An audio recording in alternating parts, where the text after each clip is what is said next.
Does anybody want to discuss the super chat question? Will Ukraine's center of gravity continue to double down on this if Ukraine is unable to reach Sevastopol as promised? When does NATO start asking for negotiations?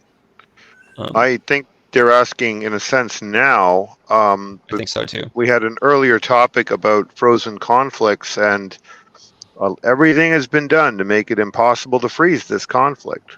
The worst thing was Poroshenko, and then Merkel, and then Hollande all admitting that Minsk was a fake to build up forces. That ends it. You can't freeze this conflict again. The Russians won't fall for it, and the world won't think.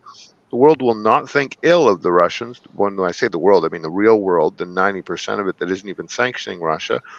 They're going to go, yeah, well, you were cheated before. Why should you let them build up forces again? You should have continued to take them all in 2014 when they pulled this. So I think the frozen conflict is not an option, and NATO will be and is already asking for it. And I think will have no effect on at least the diplomatic corps or the sort of educated opinion of this. But with respect to the longer term implications of that, addressing Dan's point about competence, if it's intentional to kill all of these nationalistic anti-Putin people and be left with a much stronger country under Putin, go ahead, that's what you're doing. But if we really look at this as a long-term issue in NATO, yeah, they're going to have to reorganize, rebuild, spend 10 years taking the lessons of this war and rebuild a completely different army with a completely different way of thinking.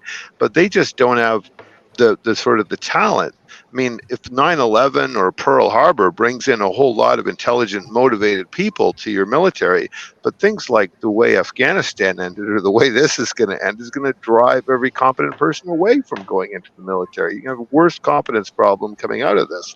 So from my personal perspective, I'm going to say this is actually good news, because that means NATO will be very much less likely to pick a fight.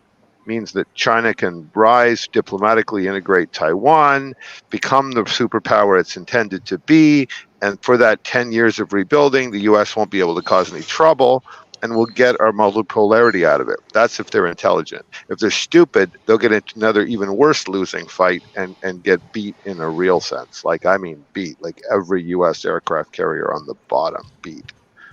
So I hope that we don't go that far. Craig, don't you think that's more likely based on past behavior of the United States? It might be more likely, yes, but never predict what you can still choose. They can still choose, and if they really learned this lesson, they would look at their beat down they're getting here, and they would take that 10 years to make themselves safe and stop trying to impose their version of safety on the rest of the world. And we'd have 10 years to deal with real problems, yeah. Bon, do you know if the Ukrainians received those vehicles that dispense line charges?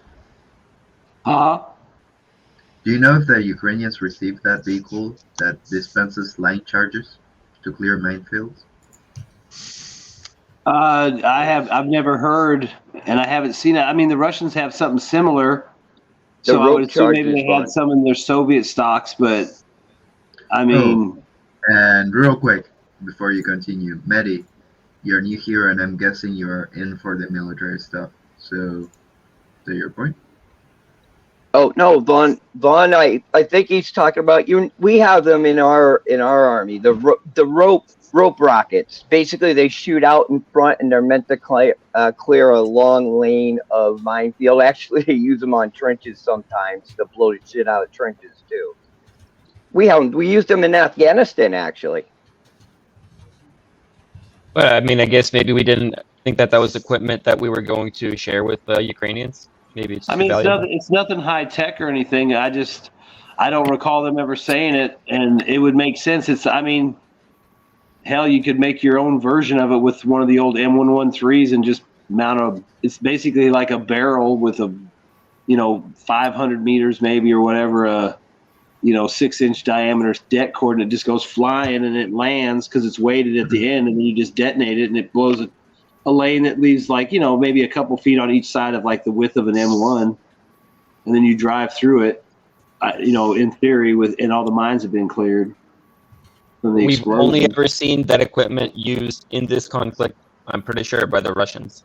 I don't think. Yeah, that that's what I'm we've saying. The ever seen Russians have Ukrainians. something similar, so, and they're the only ones I've seen use it. I've never seen the Ukrainians use them or anything even similar to it.